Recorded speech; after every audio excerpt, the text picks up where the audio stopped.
looking, throwing in the end zone. Montana, touchdown, John Taylor. Young to the air, Young to Jerry Rice, touchdown San Francisco.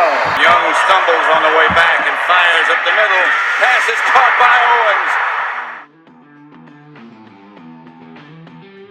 Hello and welcome to this episode of the 49ers Plus podcast. I'm your host, Al Moriello, and this is your source for the most objective 49ers discussion and analysis, plus timely and entertaining sports and pop culture topics. And today we're going to be talking about Christian McCaffrey's extension, what it means for his long-term future and the 49ers salary cap moving forward. The Niners hopefully finding their tight end number 2 in Logan Thomas. We'll discuss that. Also, the offensive line philosophy by their offensive line coach. Interesting thoughts there that you, I think, want to hear. I have some thoughts on OTAs wrapping up, and Pro Football Focus gave its top safeties and top cornerbacks.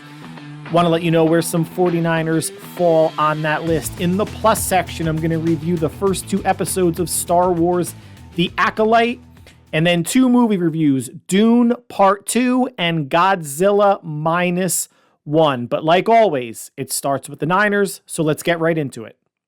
Let's talk Niners.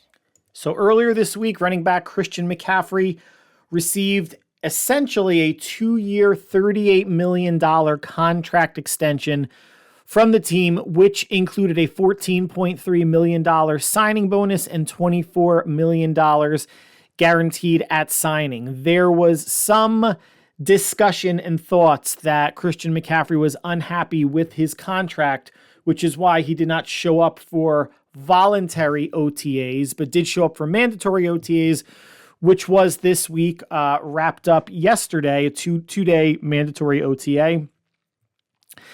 Came back and received a new deal with the club. Now, if it was coincidence, serendipitous, or if it was something that the 49ers and McCaffrey and his agent were working on behind the scenes, we will not know. We do know Kyle Shanahan is pumped to have McCaffrey here for at least the next 3 years, since it's an extension. His previous contract that he signed with the Panthers had him under contract for this season and the 2025 season. The 49ers extension adds on 2026 and 2027, but we're going to discuss now why it's essentially a 3-year deal. So what this does short term, it gives McCaffrey some pocket money, well, a lot of pocket money, in terms of the $24 million guaranteed at signing and the $14.3 million signing bonus, but it gives San Francisco some short-term cap relief, even though they didn't drastically need it. They're looking to roll over as much as they can into next year. So for the upcoming season, McCaffrey now is a $6.7 million cap hit. It saved the team about $7 million in the cap. 2025, his cap hit is $9.8 million, saved about $5 million on the cap. So right off the bat, $12 million saved in total, which would go essentially being, combined and rolled over into next year. 2026, when McCaffrey turns 30, his cap hit is still a very affordable $9.8 million. And then in 2027, it balloons to $25.3 million. Now, at age 31 in 2027, if he's still performing and he still wants to be on the team and the team still wants him, they can work something out. But if McCaffrey is released sometime in 2027 before June 1st, they would save $19.8 million.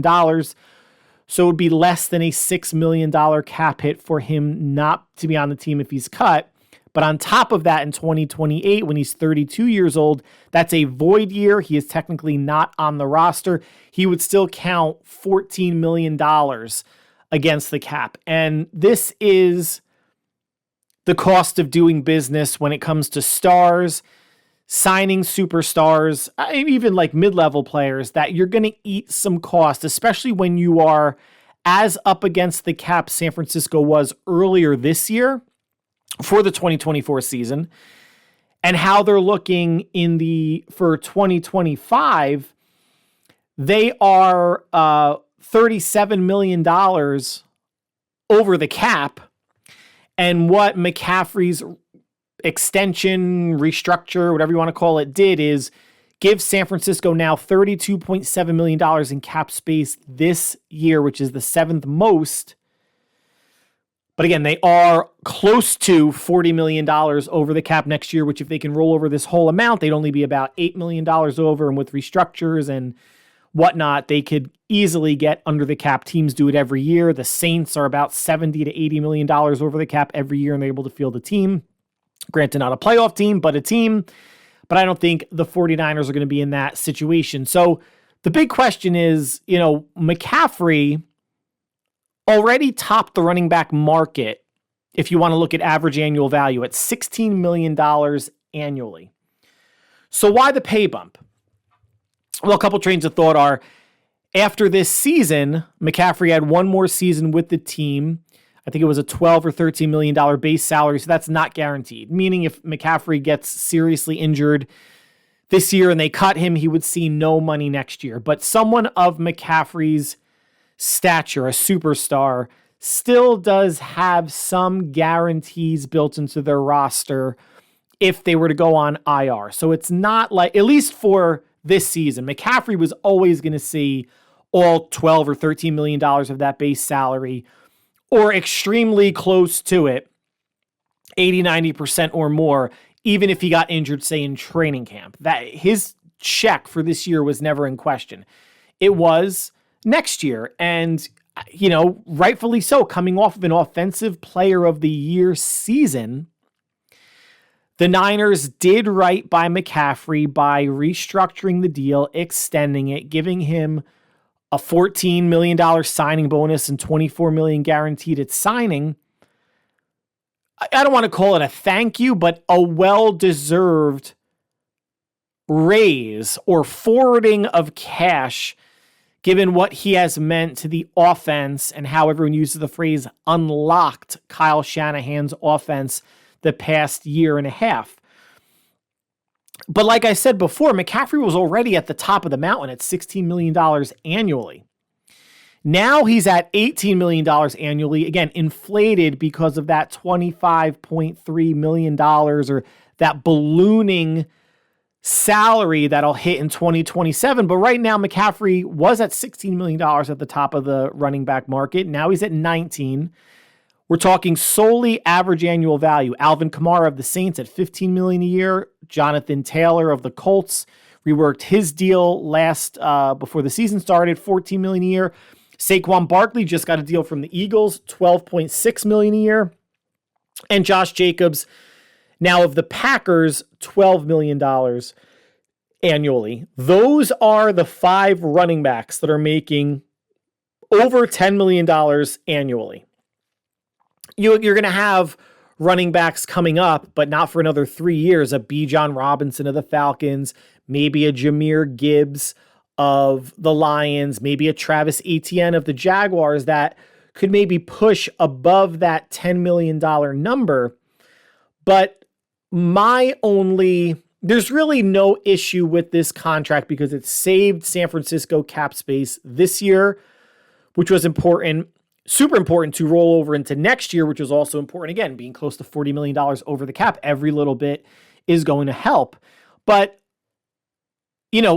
a $16 to $19 million average annual value increase isn't a ton. I mean, you're talking less than 20% increase. But McCaffrey was already at the top. I wonder if they could have structured this or have done something any differently that would have impacted their cap even less or impacted the 2027 cap less than the $25.3 million that it's going to impact currently. Now that, no one's worrying about that until 2026 at the earliest, right? You can't really do anything with McCaffrey's deal essentially until then. And apparently per Spotrac, they have an out after the 2025 season, a potential out. How much that would save on the cap in 2026, 2027, who knows? Can't do anything about 2028. That's a void year. But it was a reward and incentive to stay with the team, Shanahan doesn't think he's going to have any issue, maintaining his body. Now, injuries can happen. He can get injured, walking up or down the stairs, off a curb, taking a bad step. But the way he prepares, Chris Sims, former quarterback of one of the NBC websites and shows, says he thinks that Christian McCaffrey, based on his preparation, is going to be the Tom Brady of running backs. Okay, we'll see.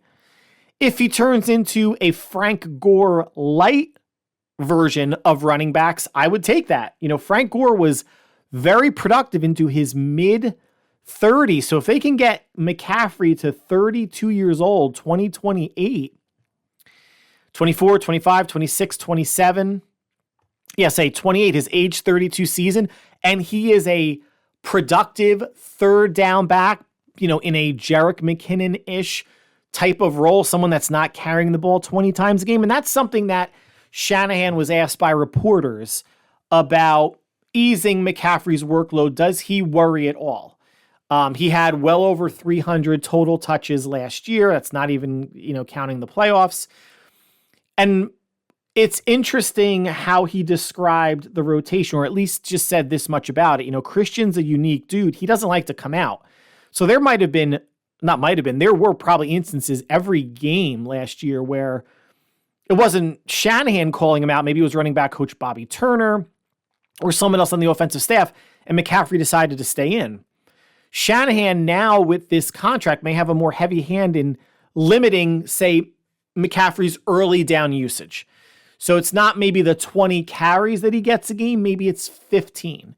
He is so important on third downs. Eli Mitchell, Jordan Mason, Isaac Guerrero, not even close to the receiving threats McCaffrey is, obviously, but not receiving threats at all. Yeah, a swing pattern, a check down. Guys, you and I can do that. But when you're asking a running back maybe to do a little bit more out of the backfield, motion out, line up in the slot as a receiver and beating maybe a linebacker or a safety or a cornerbacks, if somebody drops down, that's a completely different story. They don't have someone like McCaffrey. Obviously, no team does. They drafted Isaac Guerrero, who apparently has some good hands. We'll get into him in a little bit. But I thought Dylan Laub out of New Hampshire, who went to the Raiders, could have been that type of player that could have even eased the burden more. It's hard to take a good player off the field. Great players, offensive players of the year off the field. But it sounds like Shanahan is going to be more aware of that this year. But it shouldn't stop anyone from taking McCaffrey number one overall in fantasy, in case you are wondering. So McCaffrey locked up for at least the next 2, if not 3 years, and possibly beyond, depending on how he takes care of himself. Now, tight end news. Former Commanders tight end Logan Thomas was signed by the 49ers to a 1-year deal. In a corresponding move, San Francisco waived defensive lineman Raymond Johnson III. Logan Thomas is actually older than George Kittle, 32 years old. He's had productive seasons in Washington, one season where he was injured and only played in about 5 or 6 games. But now the tight end room is Kittle, Logan Thomas, Eric Sauber. So those are your 3 veterans. Cam Latu, Braden Willis entering their second year. Jake Tongs entering, I think, his second or third season. And Mason Pline, the undrafted rookie free agent out of Furman.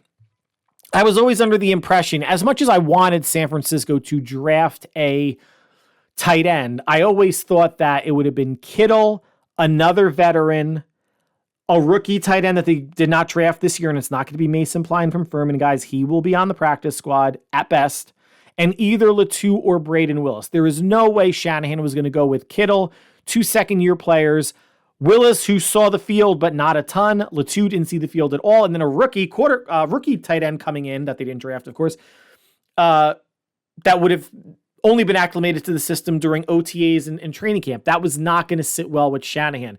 Bringing in Eric Sauber, not a glitzy move by any means, but could be a dependable-ish tight end too. Now, Logan Thomas may change his equation completely. Last season with Washington, he had 55 receptions for 496 yards and 4 touchdowns. That is borderline tight. I mean, there are 32 tight end ones in the league, right? If there's 32 teams, he was certainly, a tight end one. He was probably a top 15 tight end in fantasy football last year for the Commanders. He's had some issues staying healthy. Really was 2 or 3, might have been 3 seasons ago where he missed some time, whether it was a knee injury or an Achilles, I don't recall. But his 4-year average in Washington was pretty consistent to what he did last year. 46 receptions, 421 yards, and 3.5 touchdowns. Now, you're not getting that production from Logan Thomas as a tight end, too. What I would love to see is half that. If he can have 23 receptions for 210 yards and 2 touchdowns, 1 or 2 touchdowns, in Shanahan's system where he does not like to take Kittle off the field, that would be a win. Because, guys, they haven't had that. And anybody watching 49er games knows how drastically poor the tight end 2 position has been from a receiving standpoint outside of 2020, the COVID year, where they signed another former Washington tight end, Jordan Reed, who had a pretty decent season. I don't know if his stats, handy, but he only was making catches and had a decent season because Kittle was hurt for about half the year. So I'm hoping that, bringing in another Washington tight end does not bode for a Kittle injury or a COVID-like year where the Niners were so snake-bit with injuries that I think they finished, 6-10? Knock on wood anywhere in your house that you can, guys. Hopefully, it's just a coincidence that they're bringing in another Washington tight end. But let's go through the last 3 years of tight ends not named George Kittle and what they did. 2021 was Ross Dwelley and Charlie Werner combined 9 for 103 and 1 touchdown. 2022 was Ross Dwelley, Tyler Kroft, and Charlie Werner 7 for 162 and 1 touchdown. And last year was just Dwelley and Werner 4 for 43. Guys, the receptions have gone down the past 3 years if you are not named George Kittle, from 9 in 2021 to 7 receptions in 2022 to 4 last year. The 3-year totals, you're probably not doing math as I'm speaking, but the 3-year totals of tight ends not named George Kittle, 20 receptions for 308 yards and 2 touchdowns. Now, the average isn't bad. That's 15 yards of reception, but only 20 catches for 7 players seasons. Dwelley and Werner twice, and in 2022, Kroft joined them. What I wanted to do it now after that was I wanted to look at, another team and the Chiefs, because we know that Andy Reid and Patrick Mahomes love them some Travis Kelce, but they do get other tight ends involved. And yes, the Chiefs are a more pass happy team than San Francisco, the Niners last year, bottom of the league in pass attempts. That's fine. But let me share the numbers that I found. 2021, the lightest of the 3 years. Tight ends not named Travis Kelce. Essentially 16 receptions for 123 yards and 1 touchdown. 2022, Noah Gray started to emerge. So Noah Gray, as a backup tight end, 28 receptions for 299 yards and 1 touchdown. I think it was Blake Bell had 2 for 20 and 1 score. And last year, Noah Gray, consistent in 2023, 28 receptions, 305 yards and 2 touchdowns. And it might have been Blake Bell again. That was 5 receptions for 26 yards. So 3-year totals for Chiefs tight ends, not named Travis Kelce, 79 receptions for 773 yards and 5 touchdowns. 3.5 times the receptions, 2.5 times the yards, and 2.5 times the touchdowns. Yes, that's a product of Reid, how he draws up his offense, his philosophy, Mahomes, but Kyle Shanahan can do better. And part of this also, too, is, right, the past, couple of years you've had, you have Debo, you have Jennings, you have Ayuk, you have Juszczyk, who could play that de facto tight end role, but he's not in the game every drive the way every play the way a tight end is, whether it's George Kittle or not. So to have a viable threat, another viable threat, Logan Thomas, I can't see him not making the team. It just becomes, is it Kittle, Thomas, Latu, and Willis? Is it Kittle, Thomas, Sauber, and one of the two? Latu or Willis? I don't know how this is going to shake out. There's the possibility they just go with 3 tight ends. Kittle, Logan Thomas, and either Latu or Willis, right? They could put Eric Saubert on the practice squad along with Mason Pline. I think with Logan Thomas's, I don't want to say injury history, because again, last year was pretty clean and the year before that was pretty good as well. I think it was 2021 where he missed significant time. They may want to carry 4. Kittle gets banged up. He may miss a game or 2 here or there.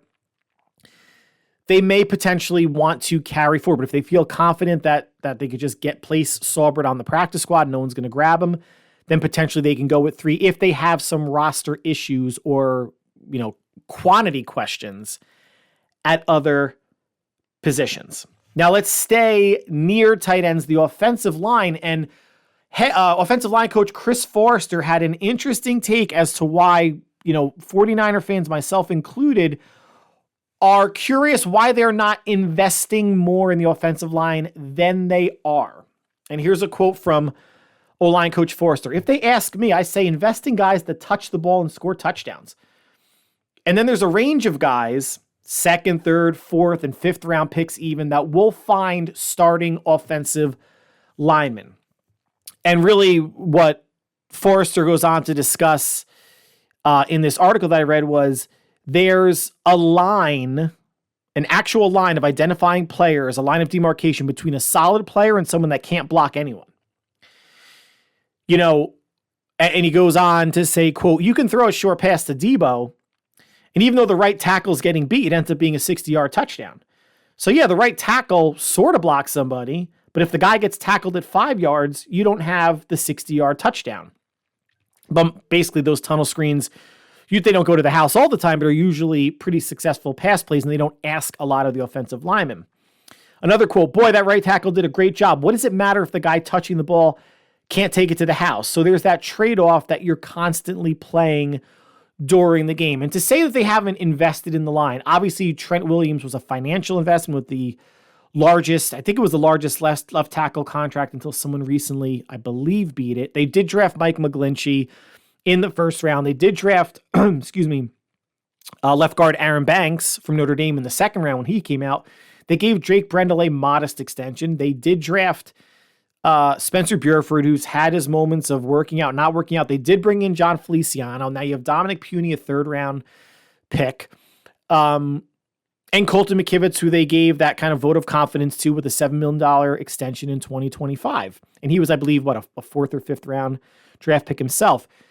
So it's not like they're going off the scrap heap for everybody, but they're not building their line.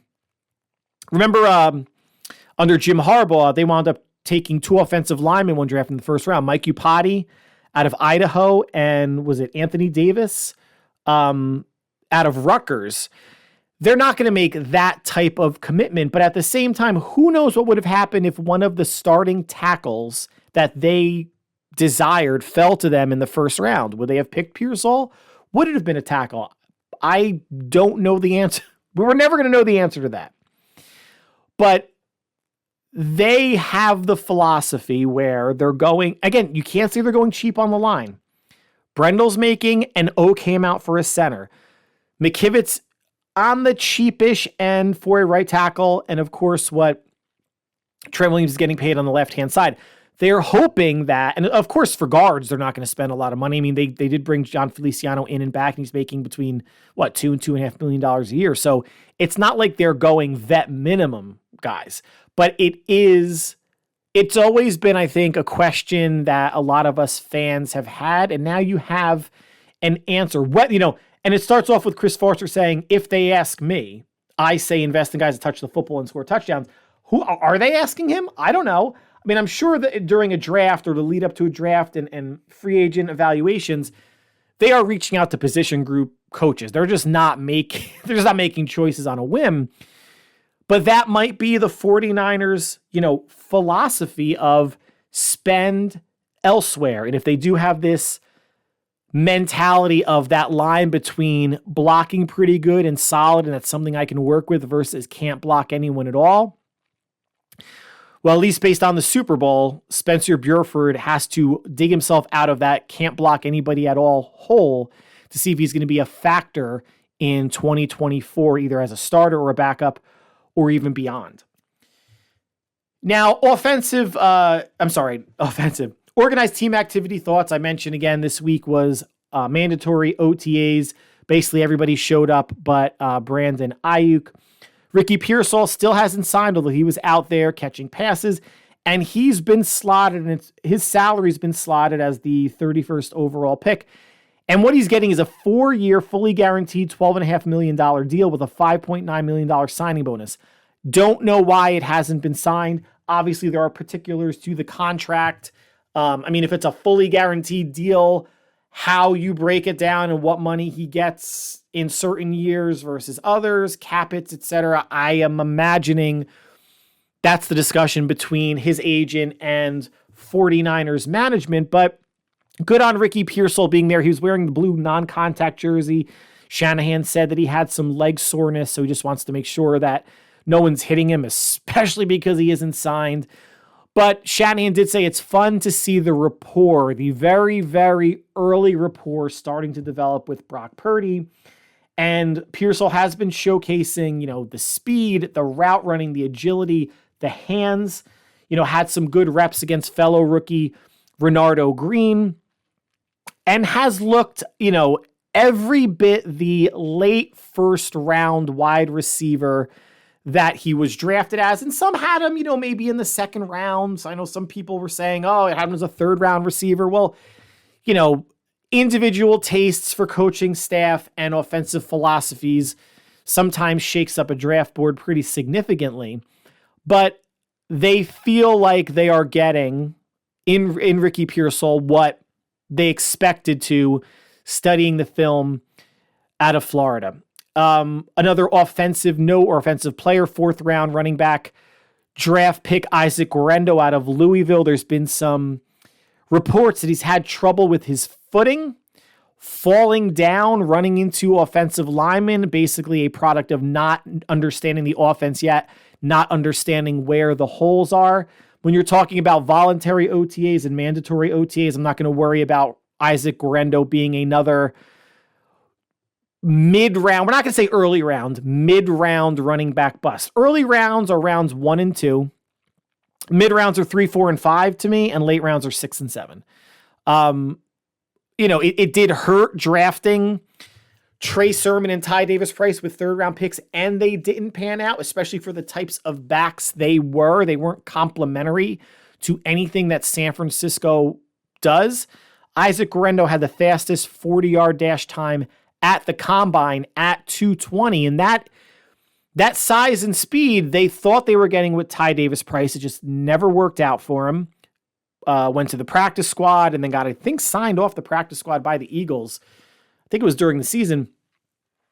But a thumper, as long as he's not, pitter-pattering behind the line, and when he needs to take one cut and hit that hole, if Guerendo can do that at that size and speed, that's a dimension in the offense between McCaffrey, Mitchell, and Mason that San Francisco does not have.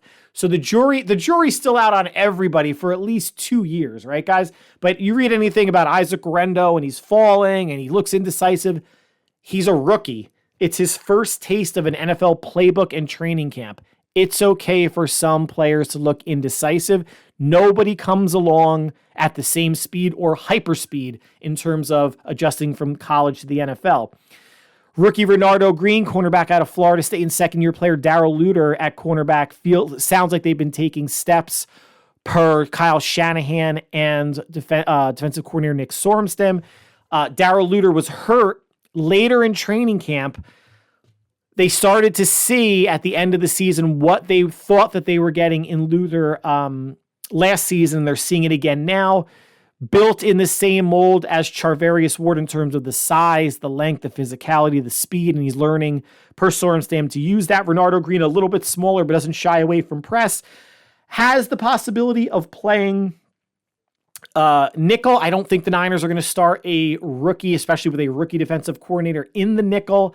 I still do think that Ward and either Yadam or Luter outside, just given the body type, and Diamador Lenoir in the slot is San Francisco's best three corners on the field.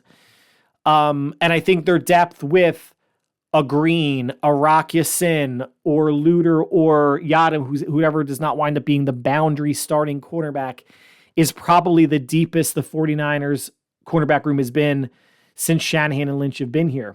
Now, one other defensive player that's been drawing some praise from linebacker Fred Warner is fellow linebacker D. Winters. Warner said that he's having a great OTA, that, Winters, like a lot of rookies, just struggles their first year. Not everybody comes in and is Randy Moss guys and just light stuff up like crazy, offensively or on the defensive side of the ball. Someone's going to win defensive player of the year. Someone's going to win offensive rookie of the year, defensive rookie and offensive rookie. But beyond that, there are, players that play well, that play okay, and struggle. The adaption curve, like I said, is just not the same for everybody, but Winters seems to be making some leaps this OTA. It's still going to be Warner and Devondre Campbell, and I saw a list somewhere online that even with Greenlaw, I saw, top linebacker duos in the NFL. And it was a quick glance, and I saw the Niners were on top. So I figured, okay, they're just assuming they put Dre Greenlaw in there, and they're assuming that, he's going to get healthy midseason, and that's why they're 1-2. But it was actually Warner and Devondre Campbell there as the top linebacker unit in the NFL. And obviously that's because Warner is so good, and Devondre Campbell is still an above average linebacker. So they're tops. And if either Demetrius Flanagan fouls or D. Winters or Jalen Graham win that third linebacker spot until Greenlaw comes back, I think that's a solid 5 linebackers that they have on the field. Do they miss Dre Greenlaw? Of course they do. But the linebacker unit is not a weakness because Dre Greenlaw is there. And that's why, in a way, I still think that I think Greenlaw is going to be gone, not because of the Achilles. I'm assuming he's going to come back fully healthy from the Achilles, but they can pair someone half the price or a third of the price or a quarter of the price of Dre Greenlaw and still have top 5 linebacker production. Can't pay everybody, and it's hard to have too high-priced anythings on a team like San Francisco when you have so many good players, and of course Brock Purdy getting his $50+ million after this season if all goes well and Purdy has another season even remotely close to what he did in 2023. Beyond that, Pro Football Focus named its top safeties. Talanoa Hufanga, coming off the ACL, ranked 13th. They're taking injury, rehab, and recovery into account. Last season, before Hufanga got hurt, 3 interceptions, 52 tackles, 2 tackles for loss, 3 pass defense, and a 72.9 passer rating against. That was his career low. And his overall defense, the overall defensive score on Pro Football Focus went from 1st to 14th after he went out with the ACL tear a little bit past midseason. He's another player, guys, that I just don't think is coming back. Hopefully he bounces. Hopefully everybody bounces back and has a productive and hopefully Super Bowl winning final season with San Francisco. But the money, again, close to $40 million over the cap to start next season. Someone like a Hufanga, someone like a Greenlaw, someone like a Debo may either be just let walk or traded to reformulate the roster and get healthy from a cap standpoint. And one player that I want to talk about next that may or may not be part of the team next year is cornerback Charvaious Ward. And again, it's Pro Football Focus ranking the top cornerbacks in the league, and Charvaious Ward came in 3rd. He had the 3rd best pass coverage grade at 86.5 behind Jalen Johnson of the Bears and Sauce Gardner of the Jets. Ward was targeted more than twice of what Johnson or Sauce were targeted and still put up the 3rd best pass coverage grade. Ward led the NFL in pass breakups with 19 and allowed a passer rating of 63.7. Ward had a second team all-pro season and a Pro Bowl caliber season. And, worth that 3-year investment that the 49ers made when he signed coming over from the Chiefs. Pro Football Focus's top 5 corners, how they graded him: Sauce Gardner from the Jets, Trent McDuffie from the Chiefs, Charvaious Ward, Pat Surtain II from the Broncos, and Jalen Johnson from the Bears. So now this leads to the question of, what do the Niners do after this season with 2 of their starting corners who are scheduled to be free agents, Charvaious Ward and Diamador Lenoir? Ward is going to be 29 to start the 29 years old to start the 2025 season. He has, as I mentioned in previous podcasts, a $12.3 million dead cap hit next year. So if he's not on the team, he counts $12.3 million against the cap. Now, an extension, if they want to go this route, could lower his cap hit to about $4 to $5 million, maybe a little bit less, maybe a little bit more. So you have about $7 to $8 million in cap savings just by re-signing him. Say they re-sign him to a 3-year deal. The first year could maybe be $4 to $5 million. Maybe the second year is $8 to $9 million. And then the third year is maybe that balloon year, or they use void years and he gets 3 years out of it. And the fourth year is a balloon year in base salary that he'll never see, that they would release beforehand. So it's possible, right? It's cheaper in 2025. It helps the Niners cap in 2025 to sign Diamador Lenoir, even to the most ridiculously lucrative cornerback contract ever, because it'll still lower his 2025 cap hit. Or your other option is maybe you sign Diamador Lenoir to a much, much cheaper deal, maybe $7 to $8 million in average annual value. Who knows what the signing bonus is going to be? Guaranteed, fully guaranteed. I'm not sure. But the problem with that is, and again, Lenoir's 2025 cap number would be, very low, $2 or $3 million. But you would have whatever Lenoir's cap hit is, if you chose to go that route, say $3 million, plus Ward's $12 million, and he's not on the roster.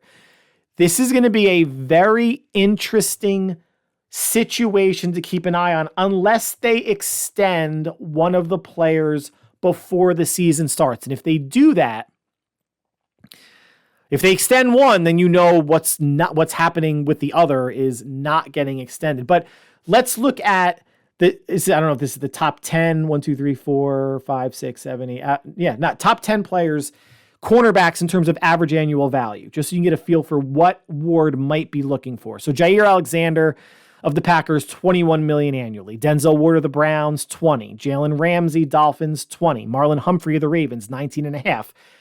Trayvon Diggs of the Cowboys, $19.4. Marshawn Lattimore of the Saints, $19.4. L'Jarius Sneed now of the Titans, $19.1.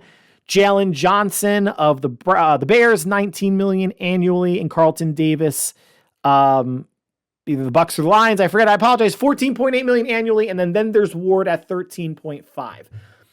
So if he has another second team All-Pro or even a Pro Bowl caliber year, Ward is making $13.5 annually.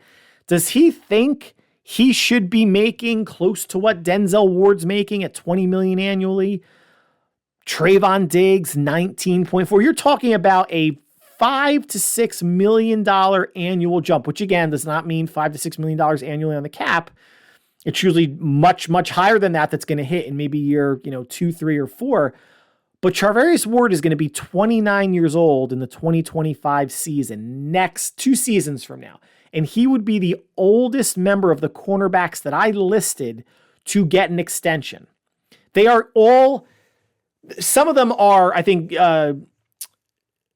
Jalen Ramsey is 30 years old, but he signed his deal like 3 or 4 years ago. So his deal is going to be coming to an end in a year or two. To commit 3 or 4 years to Charvaious Ward, to a corner who's going to be 29, hasn't been injured, has played through injury, played through, a core muscle tear to play in the playoffs in the Super Bowl. You got to give him his due. He's grinding. But what is he going to expect when you make that combination of age and talent, that Venn diagram, that intersection? What do you think he's worth? And again, that average annual value doesn't mean anything.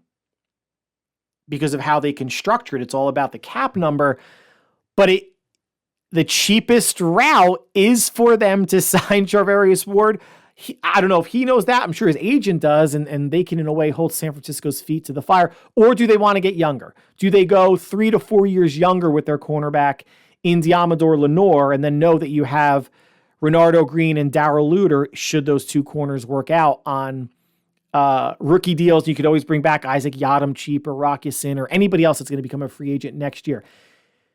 Interesting cornerback dilemma to keep track of, but just wanted to share where he and Hufanga listed per Pro Football Focus and what the top 10 cornerbacks are making annually. So that concludes the 49ers section of the podcast. Stick around. We're going to be talking Star Wars, The Acolyte 2-episode premiere, Dune Part 2, and Godzilla -1. Stay here. It's plus time. So yesterday, I'm recording this on Thursday, Disney Plus released the first 2 episodes of Star Wars, The Acolyte. It was actually in select movie theaters, I believe on Tuesday, because as I was, reading some stuff on social, people had seen it already on Tuesday night, but I watched it yesterday. And my overall impression is that I think this is going to be a good and entertaining show. If you've seen the commercials, the trailers, you know that this takes place about 100 years before Episode 1, The Phantom Menace. This is at the tail end of what they're considering the High Republic. That series of books will be wrapping up this year, that period of time, dealing with the Jedi and some marauders that can manipulate hyperspace. But this takes place after that, and essentially it is without going into too much detail, a murder mystery. I mean, you know who the murderer is because you see it happen, where an acolyte, a dark side user, is on a quest for revenge, and she wants to kill 4 Jedi for, at this point, an unknown reason, maybe based on something that happened during her childhood. And I am going to get into some spoilery territory for people that have not watched yet. Anything that you guys that we've all seen in trailers or commercials essentially happens in the first 2 episodes. So the much ballyhooed or anticipated seeing of Carrie-Anne Moss of Matrix fame as a Jedi does happen. She battles the Acolyte in the beginning of Episode 1 and gets killed before you even get to the title screen, which is a shame because with Carrie-Anne Moss's experience doing kung fu and action sequences for The Matrix, she would have, I think, played into being a Jedi and how they're depicting the Jedi here in terms of physical stature very well. But alas, she was the first that was murdered. Another Jedi who was meditating winds up getting killed by, this dark side acolyte. And it's someone who, apparently has been meditating for over 10 years and the acolyte is speaking to him. She wakes him from his meditation trance and offers him either to confess to the Jedi what he did, I guess when she was younger, or just drink this poison, to gain the forgiveness, the release and the forgiveness that you're seeking. And he decides to kill himself. So 2 down, and there's 2 Jedi to go that this acolyte has to kill. But what you learn the first and second episode is that the acolyte, the evil dark side user, is a twin to another character who is initially apprehended, and she's basically a mechanic on a ship for the Trade Federation. Remember those guys at the beginning of Episode 1 in those kind of half of a donut shaped ship, and they kind of talk like Japanese people with an American accent. She's, fixing their ship, and the Jedi come aboard, arrest her because, they people that saw the acolyte in the bar area that she killed the Jedi in says that this person looks exactly the same. And later on in the episode, it's revealed that they are twins, that the Jedi, one of the Jedi thought that the quote unquote evil twin, who wasn't evil when she was 6 years old, died in a fire on their home planet. And when that fire, killed, the parents, family members, and one of the twin sisters, the Jedi, his name is Saul, took the quote unquote good twin, trained her as a Jedi. Didn't work out, so well for her. I think she stayed with the Jedi Order for about 10 years and then left 6 years ago as the show starts, to do something else. And she did have a good line about, being a Jedi doesn't have many transferable skills, but I'm good with my hands. I like fixing things. So I became a mechanic. This show does show the Jedi as, I guess, just as powerful as the prequels, stopping attacks by using the Force, missing attacks completely, kind of like, Matrix kung fu fight scenes, not making contact when they're battling, dodging completely, or stopping people from cutting them with a knife or punching them just using their Force abilities. You could see that the production value of this show is high. It was reported as $180 million production over 8 episodes. So you're talking, what is that? a little less than $25 million an episode. And you're getting 40 minutes of show at most, because Disney Plus shows have 5 minutes of credits, which is always infuriating. But I am enjoying the world that they're exploring, the time frame. How I would love this to tie into the larger Star Wars mythology is if this Acolyte is actually trained by the individual who trained Darth Sidious when he gives Hayden Christensen, Anakin Skywalker, that speech in Revenge of the Sith, while they're watching that aquatic opera take place. And the character's name is Darth Plagueis, which there is a novel of that is considered not real, not canon anymore. That if Darth Plagueis is the teacher of this Acolyte and you see the character once from afar, like a profile view lighting his lightsaber. So at some point in the next 6 episodes, we're going to see who that is.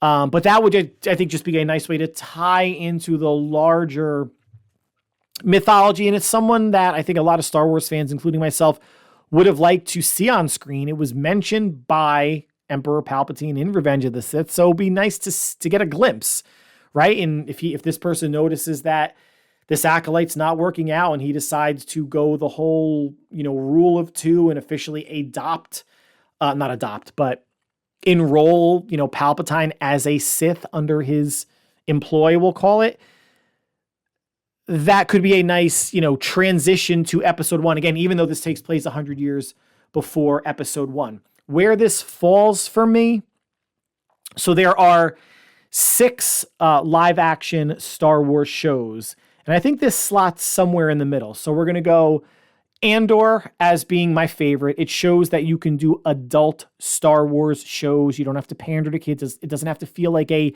juvenile-ish program. You have The Mandalorian, the seasons degraded in quality slightly between seasons 1, 2, and 3, but still a very quality show. And we have that upcoming Mandalorian and Grogu movie. Hopefully it's not titled that, in the next couple of years. Then Ahsoka, which was the most recent show. I enjoyed Ahsoka a lot, watching the cartoon Clone Wars and bringing in Grand Admiral Thrawn from the extinct Legends novels and what they were going to do with the Force in another galaxy. I thought that was well done. A lot of people, not that was a hit or miss show, but it wasn't as highly regarded as Andor or The Mandalorian by the masses. So that would be 3. And I think this is where you can slot early. Now, it's only 2 episodes where you can slot the Acolyte, I think, as the 4th best live action Disney show. Behind it would be Obi-Wan Kenobi. Actually, I enjoyed that, and there's the potential that Obi-Wan and the Acolyte can flip-flop places in my ranking based on how the Acolyte progresses, or regresses, I guess. And last would be the Book of Boba Fett, which wasn't awful. I still enjoyed aspects of it, but something has to come last. It's that it is not a garbage show that a lot of people are saying, and a lot of Star Wars fans, again, the worst fandom probably of anything on the planet, just not as good as the other 5 shows. What I will give the Acolyte in terms of, the creators, it feels like Star Wars, right? It has a fun air about it. It can be serious at times. It can be lighthearted at times. I think the cast is strong. And I think it's good, different storytelling. We're seeing Jedi wearing, white robes, light color robes, which was common during this High Republic period. Now, as the season goes on, and people realize now who this Acolyte is, they were about to capture, and she wound up getting away. As they are hunting her, and more Jedi get involved, for this one Acolyte to kill a handful of Jedi at a time would be ridiculous. And they did give her 2, okay, I buy that, ways that she killed the first 2 Jedi. With Carrie-Anne Moss, they were fighting on the second level of a tavern. Something happened on the first level where they both look at the bartender who makes some sort of a sound. The Acolyte throws a dagger at the bartender. Carrie-Anne Moss stops it with the Force, and while she's doing that, the Acolyte throws a dagger into her heart, dead. All right, distracted Jedi. She's not nearly as talented as Carrie-Anne Moss's character was, but that's the way I can buy her killing a Jedi Master. And the second Jedi Master, as I mentioned, was meditating, was not able to actually reach him. He had a force wall built around him, so she could not penetrate that. But in talking to him and placing a poison on the ground, he made the choice himself to take his own life. And the next Jedi up is, the last 2 Jedi, one is a Wookiee, and you meet the Wookiee Jedi at the end of episode 2. And the last being that Jedi character, Saul, who knew of these 2 young girls, the Acolyte and the good twin, when they were younger, and as they were, separated, the Acolyte character causes or places blame on Saul also for what happened to her when she was younger. So a lot more to be untangled in the last 6 episodes, but I'm enjoying it. It might not be top end Star Wars live action, but I'll take middle of the pack, and I'll take whatever is bringing up the rear as well, because it's just entertaining. Whether I have critiques or not, it's entertaining escapism viewing or listening if it's an audiobook for me. And the more Star Wars, the better. And I'll be the judge and juror of what I watch or what I like or what I don't. But I think the world's a little bit better, a little bit brighter when there's more Star Wars stuff in it. All right, so moving into movies. I recently watched Dune Part 2, was a big fan of the first installment by director Denis Villeneuve, and Part 2 was something that I was debating, should I go to a theater to see? I'm not a big theater person outside of, maybe Star Wars and some Marvel movies. And Part 2 did well at the box office, over $700 million worldwide, made a substantial profit. And it has been announced that Villeneuve will be directing Part 3. Well, I don't know if it'll be called Part 3, but it'll be called Dune Messiah. And that is the second book in the Dune series. Now, this movie takes place a couple months after the end of Dune Part 1, where Timothée Chalamet's character is now part of the Fremen group. He hasn't been fully indoctrinated there yet or fully accepted, but he is on his way. He is a freedom fighter, and there is one character in the Fremen tribe that is a devout believer in what Timothée Chalamet can be in terms of a prophet that was promised to lead the Fremen to the promised land, and whether that means out of or off of Dune / Arrakis altogether, liberating themselves from the Emperor and other warring house factions, or restoring Dune to something that, well, maybe not restoring, but transforming Dune into like a lush green Earth-like type of planet. And Timothée Chalamet is kind of going through trials and tribulations, staying, for multiple overnight or multiple nights in the desert without getting killed, riding a sandworm. That's something that the Fremen do, how they transport or traverse large areas of land between the north where they live and the south where there are additional freedom fighters. And Timothée Chalamet winds up, I think, calling the biggest and riding the biggest sand dune that any of them have, ever seen. And it's just feeding into the prophecy of, Timothée Chalamet being the chosen one. Now, what's interesting, so one, the film is, beautifully shot, the cinematography, the direction, the action sequences. It's a beautiful film. Didn't feel as long as the 2 hours and 45 minutes that it is. And again, I think the first movie was around the same. So you're talking about 5.5 hours of movie, still not doing justice in a way. Maybe that's the wrong phrase, but not capturing everything that you would imagine a 20 plus hour book, 20 plus hour audio book would be. And Dune specifically is a book where there's a lot of internal dialogue with the characters. And if you've seen the 1980s version of Dune, you got to hear the inner dialogue, of a lot of the characters, which made it a bit awkward at times. It's not a terrible movie. Obviously, this version is light years, beyond it. But it's a version that stayed somewhat true to the book, even though they only had, a little over 2 hours to tell their story. Timothée Chalamet's mother winds up becoming, I'm going to use the wrong phrase here, like the high mother of the Fremen tribe. The older female matriarch dies and passes on her knowledge to actress Rebecca Ferguson, who's also in Silo. It's a show on Apple TV that I'm watching, really enjoying, probably doing a review on that next week. She winds up drinking what they call the water of life, which is basically serum or venom or something from a baby sandworm. And that just kind of opens her mind up to being able to see the past, present, future possibilities. And Timothée Chalamet's character does that as well, even though it was prophesied that men cannot drink the water of life or else they'll die. Timothée Chalamet being, obviously the exception.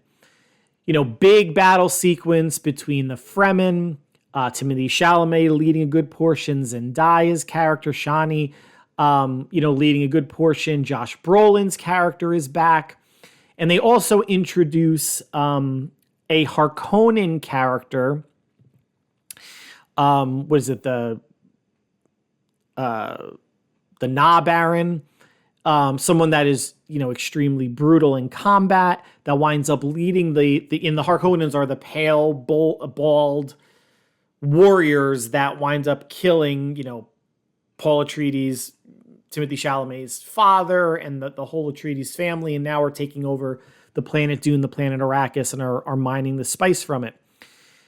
This character, the Na Baron, or whatever the actual title is, was someone that was also engineered by the Bene Gesserit, and those are the females that kind of wear they're almost like witch-like, that wear the veils, that speak in that very loud voice, that controlling, menacing voice that can control people's minds. And that's something that Paul Atreides' mother, Rebecca Ferguson, can do as well. And halfway through the second movie, so now you're about 3.5 hours into the Dune movies, you learn that the Bene Gesserit are hedging their bets just in case Paul Atreides doesn't work out, because they engineered that as well, or are engineering his prophecy, that they have a backup in this Harkonnen Na Baron character.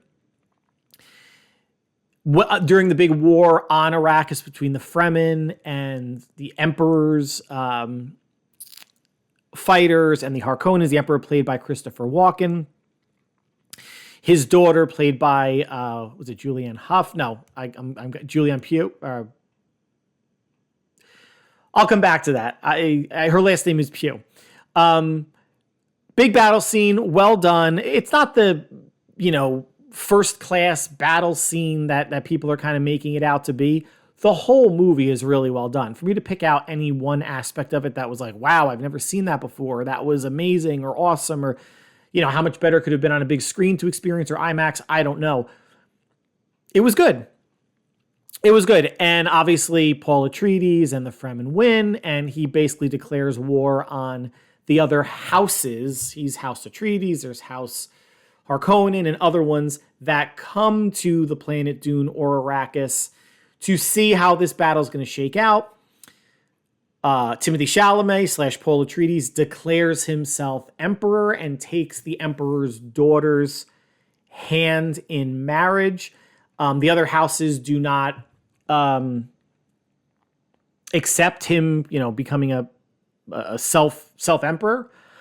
And the movie ends basically with Paul Atreides declaring war on all the other houses. Couple big themes, in the book that author Frank Herbert didn't come across as well as he would have liked in Dune, which is one of the reasons why he wrote Dune Messiah, is this idea of beware of a charismatic prophet, that Paul Atreides, Timothée Chalamet, is a false prophet. And that's fine, but it's also interesting, too, that he becoming the chosen one, becoming a prophet, becoming a religious figure, sparking a rebellion, was essentially a self-fulfilling prophecy. And that's not all that much discussed. He is very reluctant in the beginning, at the end of Dune Part 1, beginning of Dune Part 2, where he realizes who he is destined to become. And even Zendaya's character is saying, well, you don't believe that, it's not true. If it's a prophecy that the Bene Gesserit put into or communicated to the Fremen however long ago, hundreds of years, thousands, whatever that time frame is, and now they also engineered Paul to potentially be that, and Paul's mother, Rebecca Ferguson, is pushing that narrative, it is becoming a self-fulfilling prophecy.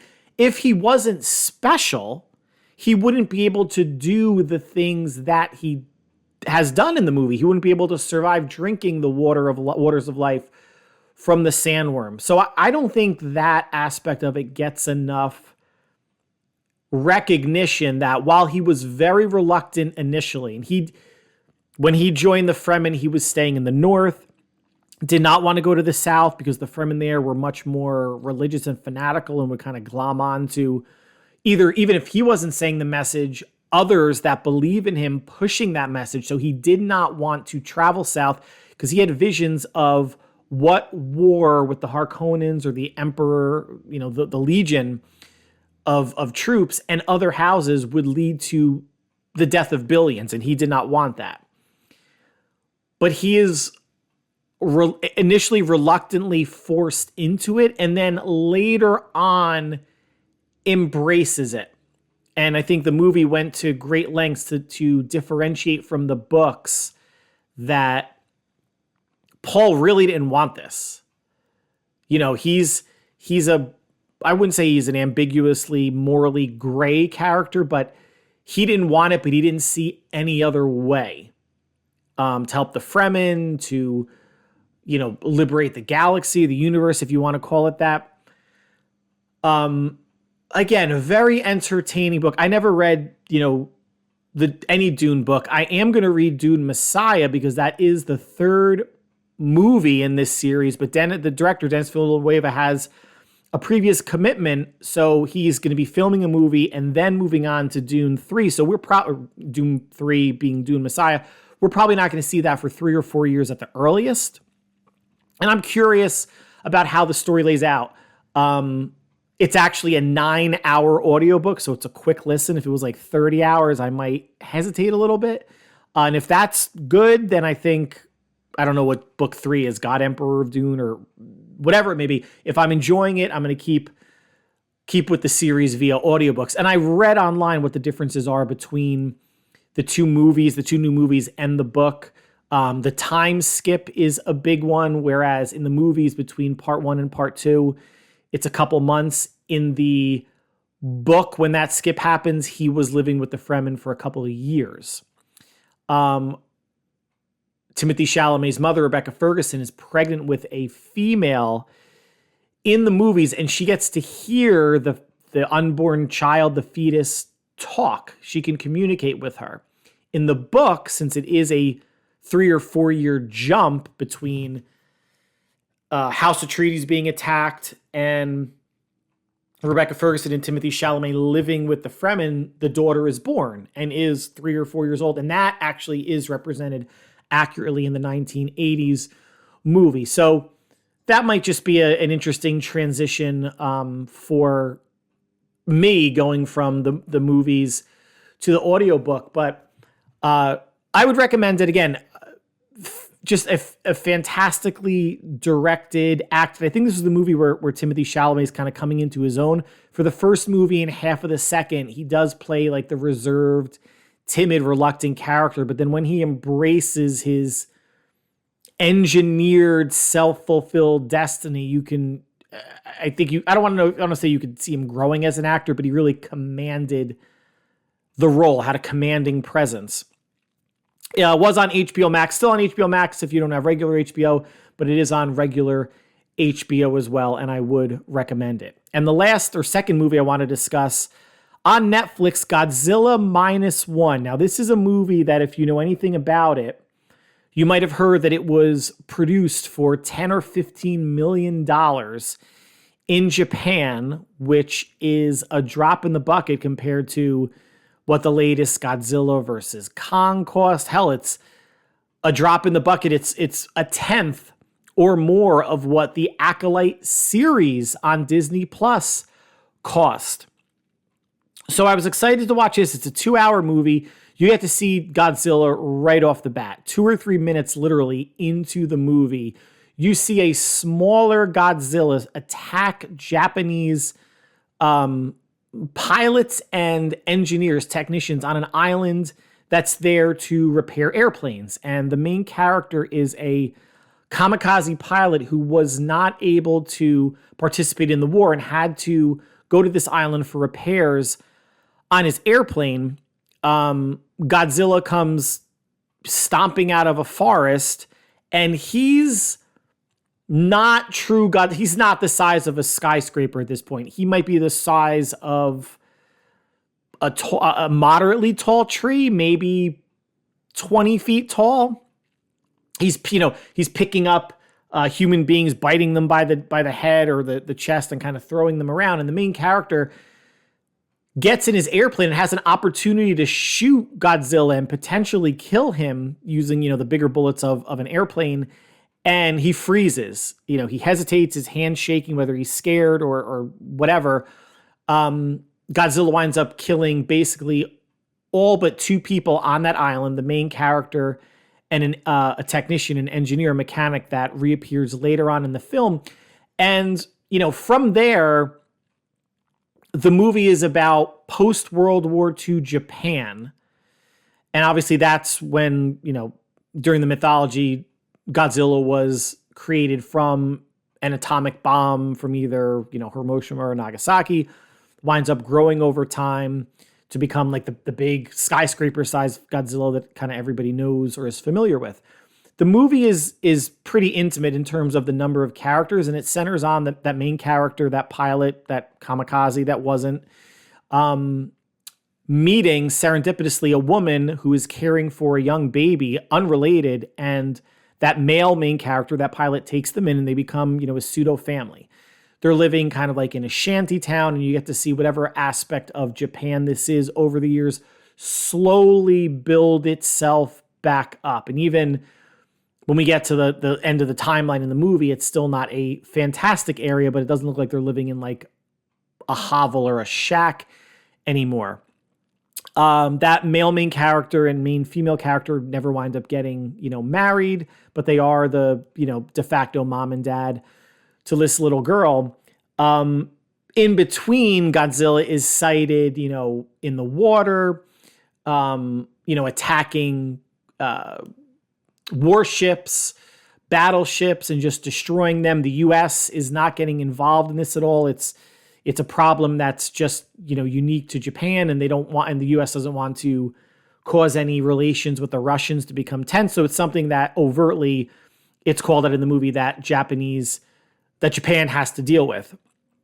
And some other, supporting characters, an army veteran, a scientist, and then a young person, maybe in their 20s, that wasn't able to fight in the war, but is eager to form a team with, the main male character, the pilot. And initially they're going out on a wooden boat to disconnect metal mines that the U.S. placed in a certain area of the sea. So they're going down there. They're able to clip them, raise them, and shoot them with the gun so they explode. They're out there on a wooden boat. Godzilla starts to attack. Godzilla is kind of chasing them, like Godzilla's swimming in the water, almost like how you would like a doggy paddle, except he's not paddling. He can swim, but that half of the face in the water, above water, you see the tails, the spiky stuff. And they wind up putting Godzilla winds up putting one of those big metallic mines in his mouth, and they wind up shooting and exploding it, and it destroys half of Godzilla's face. They think that he killed it, but in this movie, maybe other movies, I haven't seen all the Godzilla movies, Godzilla regenerates. And now he's coming back. And now, these four main characters and military intelligence in Japan are trying to figure out how the heck do we defeat Godzilla. And they have this elaborate plan of, distracting him, bringing him out to sea, having two battleships kind of encircle him. Almost similar. Remember Empire Strikes Back on the Battle of Hoth with those walking AT-AT creatures kind of encircling them with a cable, and then they fall down. Well, they want to encircle Godzilla with a cable, tighten it, and then they're going to inflate these bags of a certain element that's going to pull him down to the depths of the ocean and presumably crush him under the pressure of the water. Well, naturally, that doesn't work. Fighting ensues again, and the kamikaze pilot winds up in an airplane, flying, has like a big missile on the plane, flying into Godzilla's mouth. It explodes. Basically, half of Godzilla explodes, and then kind of you see his body fall apart and then fall into the ocean. The pilot ejected, so he survived. The female that would have been his wife that never married, there was a scene where Godzilla's attacking a town. She pushes him out of the way in between two buildings while some sort of like a blast comes through. She's thought dead until the very end of the movie where they're reunited. And then you also see at the very end of the movie where you think Godzilla's dead that his body is starting to regenerate again. As, a not huge Godzilla fan, probably the only one that I really remember seeing was the one in the 90s with Matthew Broderick, where Godzilla has babies in Madison Square Garden and starts attacking Manhattan. This was a good movie. I think I read so much hype about it that I think I was maybe expecting more. Now, I first listened to the US dub version for the first half. I was like, all right, well, maybe I'm not getting the full experience. Then went with subtitles for the second half. Couple issues I see with the movie. It's not tremendously acted well, and I'm not going to say American actors as a whole are better than Japanese actors, but the overacting, the weird faces at times, weird inflections in their voices. There were some fine acting performances, but I think overall that took me out of the experience a bit. I can't knock the special effects, and the special effects actually won the Oscar for Best Special Effects this past Oscar cycle. And especially when Godzilla is attacking the town, like the buildings and the whipping of the tail, everything looks fantastic. And then when when his spine spikes light up and he shoots that blue blast out of his mouth, it winds up turning into an atomic blast. And he did that a couple times, so there's no discussion about any sort of fallout or radiation or anything like that, which I thought was a missed opportunity. That looked really cool. The battles in the oceans with the ships and him tossing ships around, him meaning Godzilla, looked really cool as well. For $10 to $15 million, if that is the actual numbers, then you have to say that economically on an effects per dollar ratio standpoint, it should have won the Oscar. But then there were times with Godzilla kind of swimming in the ocean, doing that doggy paddle thing I mentioned earlier, just standing there in the ocean, standing there on land. It almost looked like and it very well might have been a highly like detailed Godzilla figure on a miniature set, because there were times where it just didn't move. It was just standing there like in the water, not moving its head, not moving its arms. It looked like an action figure for the times that it was stationary. Like the beginning sequence when Godzilla's maybe only 20 feet tall, and like that was full blown, better than the newest Jurassic Park, type of CGI. So like I said, that's why I can't get it on it too much. But if you watch it, there are going to be scenes where, and he's not blinking, he's just kind of like staring, and I'm not sure how much Godzilla blinks anyway, but it just seemed very much figurine-ish. Still, given like the small scope of the story in terms of the characters involved, the relationships of the characters, I haven't watched many Godzilla movies to even say where this compares in the pantheon of Godzilla movies. It's obviously better than the Matthew Broderick version from the 90s. I would say, watch it. It's up to you if you want to read subtitles throughout or if you want to listen to the English dubbed version. It is certainly not a waste of your time. If you see it on cable at some point, out of 4 stars, it's a 3-star movie. It really is. Dune, I would hesitate to give it 4 stars. It's probably going to be a 4-star movie, or it is on HBO or Optimum Cablevision guide at the bottom of the screen. Dune was a better movie, 45 minutes longer. And Godzilla, I don't know if it was up for Godzilla -1. I don't know if it was up for Best Picture or not. It did win, obviously, like I said, for Best Effects. 2 good movies. You're not going to feel like, I'll never get that 2 hours or 2.5 hours back. Not maybe as action-oriented as any of the recent Jurassic Park movies where you're really like inundated with dinosaurs and action sequences and situations where human beings are in peril. They're there. They're just not as numerous. It definitely is more story-driven than you may expect a Japanese Godzilla disaster movie to be. But I still believe worth your time. And that concludes the Plus section and the podcast for this week. Like always, I want to thank you for taking time from your busy schedule to make us part of your listening routine. As a final side note, NBA Finals started last night. I'm finishing this recording on a Friday. Boston handing it to the Celtics by nearly 20. Boston seems to have an answer for everything that the Mavs are throwing out there. I'm hoping it's not going to be a short series, but I wouldn't be surprised if this goes maybe 5. Not rooting either way, just glad to have some sort of playoff basketball back on. But whatever you are doing, sports watching, TV, shows, movies, outside, beach, lake, pool, whatever it is, stay happy, stay healthy, stay safe, and we will talk soon. Take care.